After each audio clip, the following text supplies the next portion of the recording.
Sahabat Fresh Juice, sesaat lagi kita akan mendengarkan Fresh Juice Sabtu 31 Agustus 2024 bersama Dr. Robert Reverzi dari Denpasar, Bali. Selamat mendengarkan.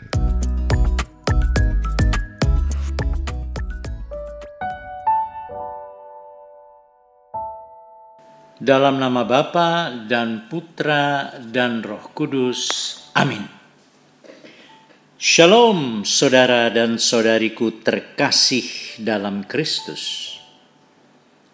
Senang sekali hati ini masih bisa jumpa dengan Anda semua.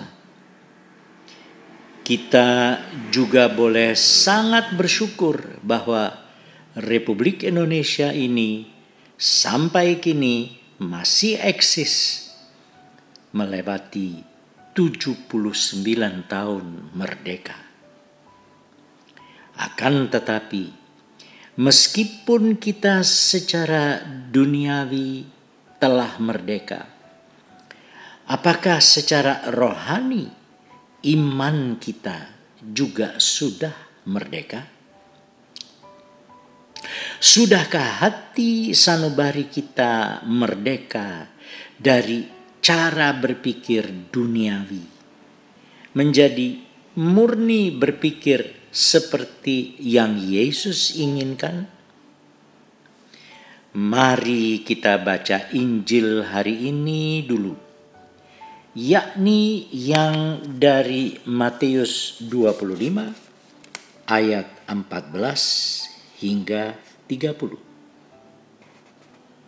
Dimuliakanlah Tuhan. Pada suatu hari, Yesus mengemukakan perumpamaan berikut kepada murid-muridnya. Hal kerajaan surga itu seperti seorang yang mau bepergian ke luar negeri, yang memanggil hamba-hambanya dan mempercayakan hartanya kepada mereka. Yang seorang diberinya 5 talenta, yang seorang lagi 2, dan seorang yang lain lagi 1, masing-masing menurut kemampuannya. Lalu ia berangkat. Segera pergilah hamba yang menerima 5 talenta itu. Ia menjalankan uang itu dan memperoleh laba 5 talenta. Hamba yang menerima 2 talenta pun berbuat demikian dan mendapat laba 2 talenta. Tetapi hamba yang menerima 1 talenta itu pergi dan menggali lubang di tanah, lalu menyembunyikan uang tuannya. Lama kemudian pulanglah tuan hamba-hamba itu, lalu mengadakan perhitungan dengan mereka. Hamba yang menerima 5 talenta datang dan membawa laba 5 talenta. Ia berkata, "Tuan, 5 talenta Tuan percayakan kepadaku. Lihat, aku telah memperoleh laba 5 talenta." Maka kata tuannya kepadanya, "Baik sekali perbuatanmu itu, hamba yang baik dan setia. Engkau telah setia dalam perkara kecil. Aku akan memberikan kepadamu tanggung jawab dalam perkara yang besar. Masuklah dan turutlah dalam kebahagiaan Tuanmu." Lalu datanglah hamba yang menerima 2 talenta, katanya, "Tuan, 2 talenta Tuan percayakan kepadaku. Lihat, aku telah mendapat laba 2 talenta." Maka kata tuan itu kepadanya, Baik sekali perbuatanmu, hamba yang baik dan setia. Karena engkau telah dengan setia memikul tanggung jawab dalam perkara kecil, maka aku akan memberikan kepadamu tanggung jawab dalam perkara yang besar. Masuklah dan turutlah dalam kebahagiaan Tuhanmu. Kini datang juga hamba yang menerima 1 talenta dan berkata, Tuhan, aku tahu bahwa Tuhan adalah manusia kejam, yang menuai di tempat Tuhan tidak menabur dan memungut di tempat Tuhan tidak menanam. Karena itu aku takut dan pergi menyembunyikan talenta Tuhan di dalam tanah. Ini terimalah milik Tuhan.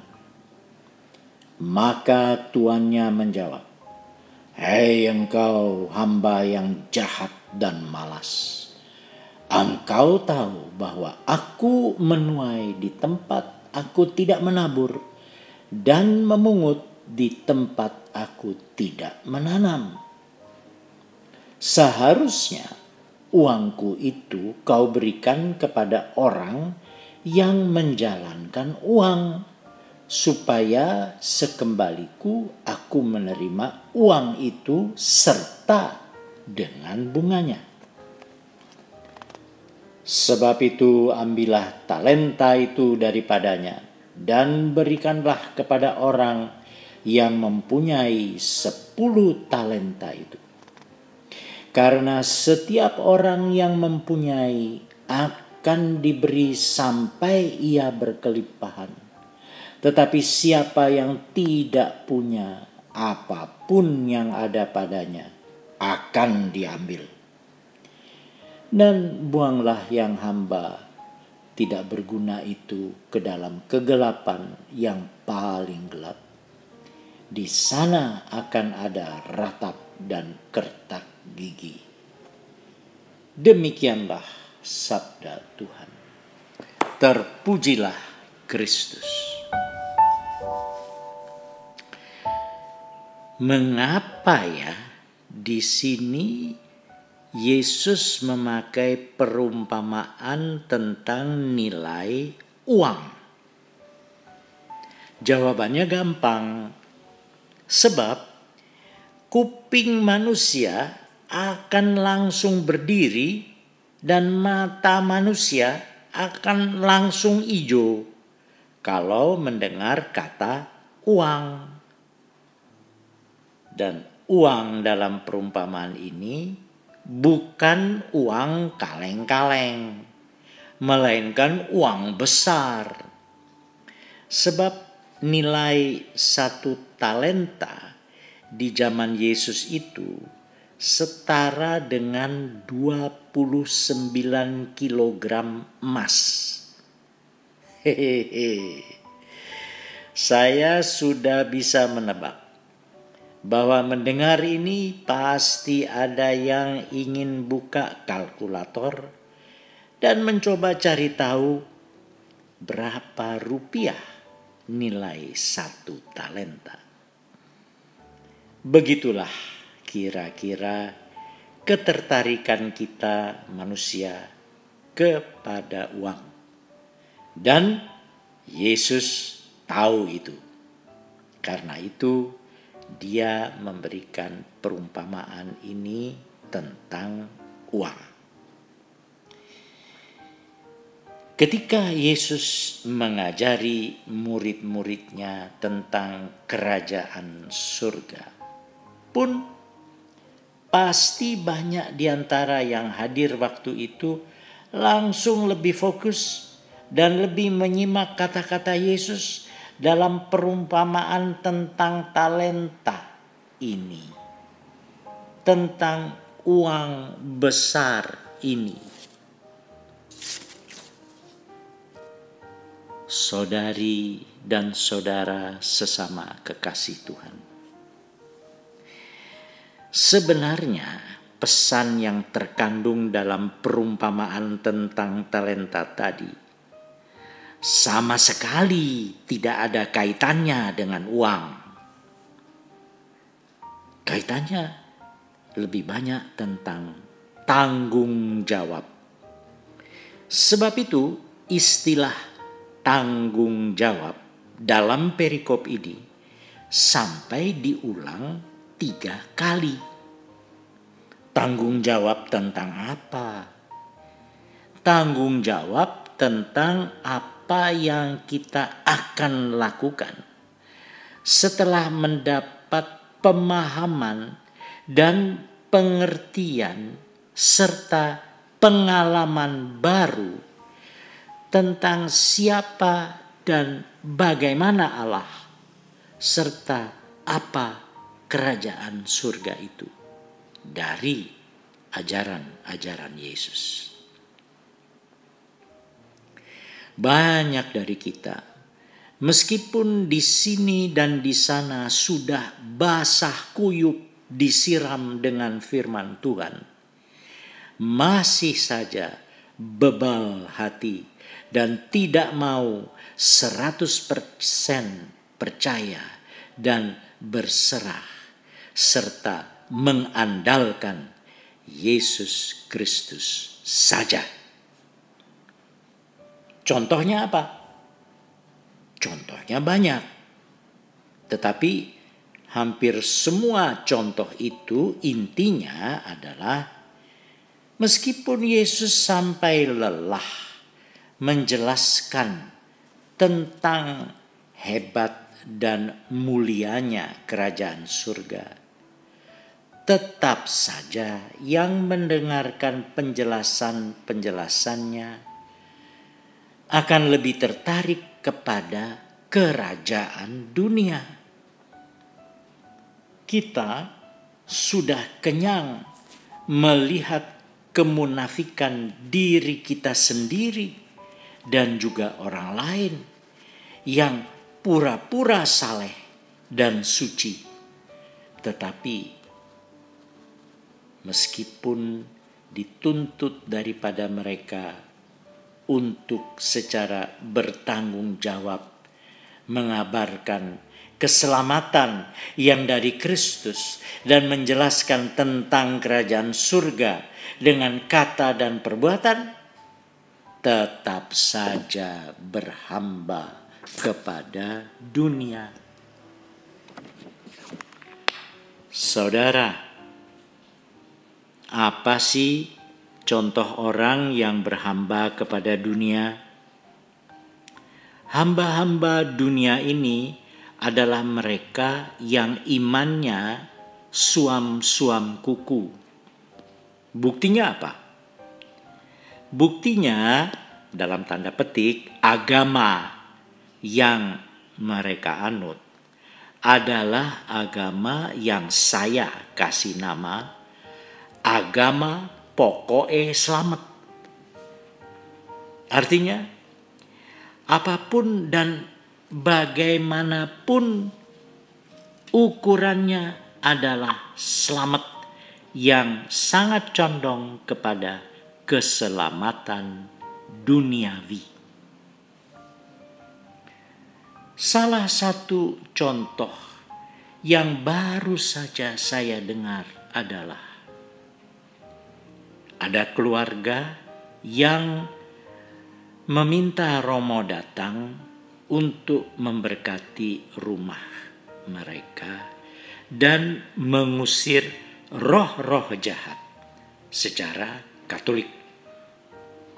Tetapi diam-diam sesudah itu mereka juga mendatangkan dukun untuk melakukan upacara pembersihan di rumah baru mereka. Mungkin sekali dalam hati mereka berpikir, gak apa-apa kan, kita melakukan ini kan biar selamat. Bukankah ini semacam menganut agama pokoknya selamat? Ada juga saya dengar tentang segelintir orang gereja yang pergi ke Gunung Kawi dan di sana ikut serta dalam ritus tidak jelas, dan ritus itu bukan dari gereja mereka. Ya, kata mereka, nggak apa-apa kan, pokoknya selamat. Saudara-saudari yang terkasih, bagaimana tanggung jawab kita ketika Tuhan percayakan talenta-talenta yang amat berharga kepada diri kita masing-masing? Karena menyangkut kehidupan kekal dan kerajaan surga. Apakah kita menjalankan talenta yang bernilai amat tinggi itu? Atau hanya menyimpan talenta itu dalam hati kita? Tidak mengabarkan kerajaan surga. Tidak mengabarkan tentang satu-satunya jalan kebenaran yang akan bawa kita ke surga. Seperti orang yang menanam talentanya ke dalam tanah, yang mungkin berpikir sudah baik dan cukuplah bahwa saya sendiri selamat. Jangan-jangan kalau saya menjalankan talenta itu nanti malah kena masalah, kena rugi, kena musibah, bisa mati, dan lain sebagainya. Bukankah itu hanya cari selamat yang sebatas dunia saja? Yakni supaya tetap sehat, berkecukupan, bebas dari celaka dan musibah. Anak-anak bisa jadi orang. Marilah ingat saudara, sebab kepada setiap orang yang kepadanya banyak diberi, daripadanya akan banyak dituntut. Dan kepada yang banyak dipercayakan, daripadanya akan lebih banyak dituntut. Bisa kita baca dalam Lukas 12 ayat 48. Dan janganlah kita lupa akan yang ini, yakni bagi mereka yang imannya atau tegak lurus kepada Kristus, atau yang imannya hanya sebatas pokoknya selamat. Matius 25 ayat 29. Karena setiap orang yang mempunyai, kepadanya akan diberi sehingga ia berkelimpahan. Tetapi siapa yang tidak mempunyai, apapun juga yang ada padanya akan diambil daripadanya. Maka marilah kita memiliki iman hanya kepada Kristus, bukan iman yang pokoknya selamat. Amin. Dalam nama Bapa dan Putra dan Roh Kudus. Amin. Sahabat Fresh Juice, kita baru saja mendengarkan Fresh Juice Sabtu 31 Agustus 2024. Terima kasih kepada Dr. Robert Reverje untuk renungannya pada hari ini. Sampai berjumpa kembali dalam Fresh Juice edisi selanjutnya. Tetap semangat, jaga kesehatan, dan salam Fresh Juice.